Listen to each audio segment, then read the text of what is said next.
This is crazy. Bill, come closer, Bill. He's coming closer because he heard that Michael Russo, the Wild's top insider, when talking about trades with Marco Rossi involved, linked the Wild to multiple stars out of Buffalo, including JJ Peterka and Tage Thompson. Oh, you know Bill is getting excited over that, but we also got to talk about an extension pending for the Wild that can be signed this offseason in Ned, and how there's some controversy around how much he's going to get. There is a lot to break down. Michael Russo, Joe Smith, they said a whole lot in their recent article, and we got to talk about all of that on this episode of Wild Digest. But before we get into it, guys, quick reminder, still almost 90% of you are not subscribed. You're hitting the button like crazy, and we got to seriously thank you for that. But listen, we're here every single day. Just double check for us that you haven't hit that free button already, because I know you don't want to miss the latest news. And Kirk, let's start with Filip Gustavsson. Now, again, we will link this Athletic article down below. It's a great mailbag, fantastic read, as always, Russo and Smith. I mean, you gotta read everything if you want to stay up to date, but we're here to give you the notes of all the stuff as well, if you don't want to read the whole thing. But right here,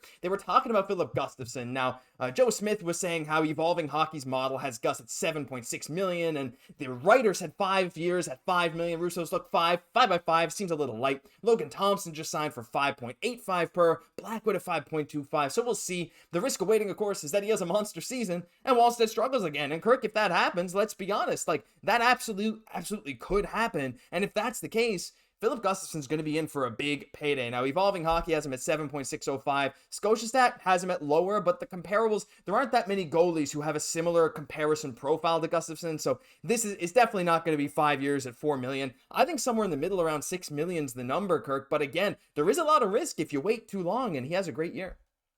There absolutely is. And I think the big thing to take away from this is the fact that Jesper Wallstedt did not have a great season, and Filip Gustavsson did. You know, there's no surprise that Gustavsson has been the starting goalie here on this team for a while. He's shown that he's been capable of doing this, and all the hype around Jesper Wallstedt still remains, but with this season in the NHL for those 3 games, I believe it was, then going out of the AHL, still continuing to struggle. Although there are injuries, we have to keep that in mind.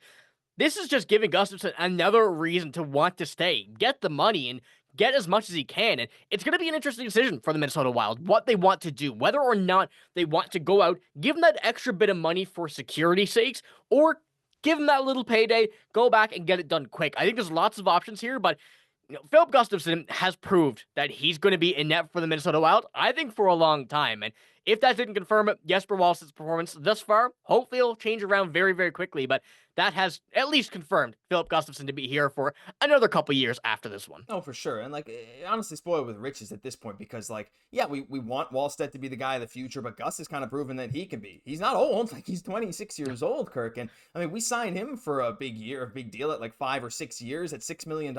I'm down for a 6x6. And, like, again, like, here's the win-win there. Yes, for Wallstedt, I mean, the downside would be if Wallstedt gets frustrated, for example, with lack of playing time, then maybe, yeah, that could become a problem, but you can trade Gustavsson. Or, Kirk, Wallstedt just ends up being better anyway, which would be nuts, right? Because I can't imagine Gustafsson's going to have a huge fall off. I mean, look, regardless, like, I think signing him is the best decision. 914 this year, 931 a couple of years ago. Again, we'll see what he can do in maybe even a bigger game sample size. You think he's going to get over that 60 start mark next season? Or what are your thoughts on that? Because I think if he does and we don't extend him this year, that could be one of those marks that I think will really, really endear him to the team and just saying, like, look, this is our guy. I think it'll be tough. I think the Wild will want to get Jesper Wallstedt in. He'll want to get games, just get reps under his belt, whether or not he struggles. Regardless of that, I think the Wild are still going to be pushing him to get better, giving him that confidence, and just being able to get into an NHL roster and just get used to it. You know, if you're playing a game here or a game there, you're not really going to get attuned to it, but with Jesper Wallstedt here, you know the potential's high. He's going to be great no matter what, and even if he does take a little while to develop, as we know goalies do, I'm still confident that even if he's a 50-game season for Filip Gustavsson and a 32-game for Jesper Wallstedt, I see that both these goalies are going to be great. And kind of a reminiscent here of something that could happen is what we saw in Boston with Jeremy Swayman with Linus Ullmark. We saw how much that went down when we saw Jeremy Swayman get that $8.25 million, Linus Ullmark move on. We saw the struggles there, but before that tandem was fantastic at a pretty cheap price. So even if the Wild decide to do that at some point, it goes to show that it works, and it works very, very well. Yeah, and again, if you get Gustavsson at a deal where it's a bargain, like, again, there's some goalies in this league, Kirk, making over $10 million. I mean, look at Shesterkin, 11.5, right? Like, you know, if you can get Gustavsson at a good price, this dude's performing at like 80-85%. On some nights, he's the best goalie in the world. Like, that's the thing with Filip Gustavsson. So anyway, I'm excited. Not going to talk about that too much more, but leave your thoughts down below. What kind of deal would you be willing to go for Filip Gustavsson? 5x5, I think it is a bit light. 6x6 in my sweet spot, but we'd love to hear from you. But that's not the only thing they talked about, Kirk. Now, look, again, Rossi trade. This one's not about, oh, you know, what if Rossi goes? This one's about, look, if something happens, what can the Wild look to get back? And Russo and Smith, well, they talked about it. And Russo said, if I'm the Wild, I'm planning to trade Rossi, I'd go hard after Buffalo's J.J. Peterka or Tage Thompson. Now, these are names, Kirk, that I think are, at this point, household names. I mean, those guys, incredible players. And if you haven't been keeping up on Buffalo, well, you maybe, well, I don't blame you, but you also probably should, because these guys, better than you think. And look, we'll start with Tage Thompson, because I think he's the unlikelier of the two to be traded. Look, if you're Buffalo, you have no reason to get rid of him. 44 goals. He had 47 goals and 94 points just 2 years ago. 44 goals, 72 points this year. I mean, he's a 6'6" center, Kirk, who's an incredible goal scorer. Like, yeah, I'd love him too. I don't think there's any world where Buffalo trades him, but hey, if they are looking to trade him, this guy would come in and, like, I don't know, that top six immediately is a contending top six. What are your thoughts on Tage? I mean, as unlikely as it is, still the fact that he's named by Russo, to me, makes this at least maybe not as impossible as I would have once thought.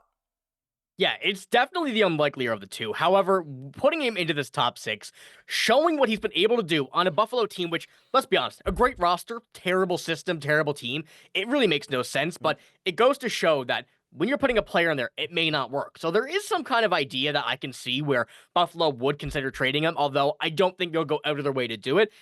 Tage Thompson would immediately become one of the top Minnesota Wild players that we currently have on the roster. He is the cut of a Minnesota Wild player. He's the build of a Minnesota Wild player. When you think of the Minnesota Wild, you think of 6'4", 6'5" guys. He is that guy. And there's another one, even though it's not Tage Thompson, that comes to mind is Alex Tuch. Of course, we had him before.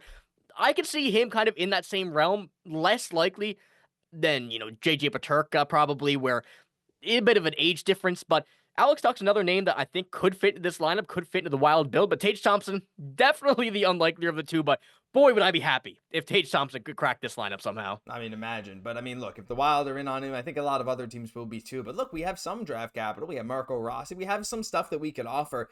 You never really know if he is ever available. The other teams will come knocking, but hey, Rossi's at least a good starting point. You lose almost a foot in size, but hey, you know, it is what it is. But no, the real name we want to talk about, though, Kirk, is J.J. Peterka, as you alluded to. Because Peterka, if you haven't been paying attention, he's 23 years old, and he's coming off a 27-goal, 68-point season for, again, a bad Buffalo team. He was tied for second on the team in scoring. Tage Thompson was first with 72, and then you had Rasmus Dahlin and then J.J. Peterka, both with 68 points. An unbelievable year, and the thing with J.J. Peterka is he's an RFA right now, just like Marco Rossi, but he fits the Wild a little bit better, and he's 6 feet, a little bit taller than Rossi, 23 years old, same age. But look, the thing is you'd have to pay him as well. And again, he's, you know, he fills a different role than a Marco Rossi would. But in terms of another young player that's a bit bigger, that you can immediately slot into your top six to get a bunch of scoring, where he scored on a team where there's no concerns of, oh, well, what if it's just with Kaprizov, that whole thing. There's an element to his game that's incredible. Look, he's a left-handed winger. He doesn't play center, but Scotiastat has him at a 7-year, $7.3 million extension, which, Kirk, I think if he signed that, would be an incredible deal in just a year or two. If we're talking about targets from Buffalo, we don't know if Peterka is available, but again, if they're looking to move on from him for whatever reason and are looking to get Rossi, I think this could be an absolutely perfect fit for the Minnesota Wild. J.J. Peterka's an incredible player. I don't think a lot of people realize that. He's very under the radar when it comes to those. Very good player, but in that kind of draft area where he was taken and whatnot, a lot of names were above him, and those were the eyes where they were not on Peterka, but it goes to show now, he deserves these eyes, and once again, a very, very good player would fit the Minnesota Wild incredibly. Put him right into those top six lines. I think the difference here, mainly between Marco Rossi and why J.J. Peterka is more of a name here, is that he's proven that he can keep up a very good point total. He's proven that he's been able to play at a competitive level with many different style of teammates. And I think that's what the Wild are looking for, that confidence in a lot of players that they may not see in Rossi just yet. When you go out and get an RFA like him, you have that control. I know they had that with Rossi now, but just wait a minute for this, Josh, because I think I have a bold prediction. Okay. When we look at this, trade Rossi, right? You get rid of that RFA before you sign him. Go out, get an offer sheet on JJ Peterka or go for that trade. I think there's some wild things that could happen. I'm scheming stuff in my mind. I see a lot of wild things going down, but a double offer sheet could be something pretty crazy that goes down with the Minnesota Wild here. Well, man, I kind of like it. It feels like a Bill Guerin move, doesn't it? To just pull something sneaky like that. And again, at the end of the day, Peterka would need to sign it at the very least, and you'd have to pay him a lot of money to pry him away. Again, projections have him somewhere between 7 and 7.5 million, and you're jumping then. If you're above 7 million, you're talking about that next tier of offer shooting where you're giving up a first, second, and a third. But it's not crazy. It's not crazy for a team to go offer Peterka something like an 8 by 9 million. I mean, you never really know what's going to happen. I think offer sheets are going to go crazy this year. But look, regardless, I don't think it'd be Rossi for Peterka. I think that kind of move wouldn't make much sense for Buffalo. I don't, unless they really want another center, which Peterka just isn't at this point. But again, if you do trade Rossi and you have an idea of going to get someone else, you get some assets, flipping for a guy like Peterka. Hey, I just love that Russo has linked that name, and leave your thoughts down below. There's a lot more stuff in this article. We're going to be talking about a lot of it. And if you want to stay up to date, hit that free subscribe button down below, because that'll do it for this episode of Wild Digest. While you're down there, leave a like on the video too. It's a simple thing, but it helps us out a ton with just one simple click. So thank you all for watching. I'm Josh Gosse, my co-host, Kirk Day. We'll catch you in the next one.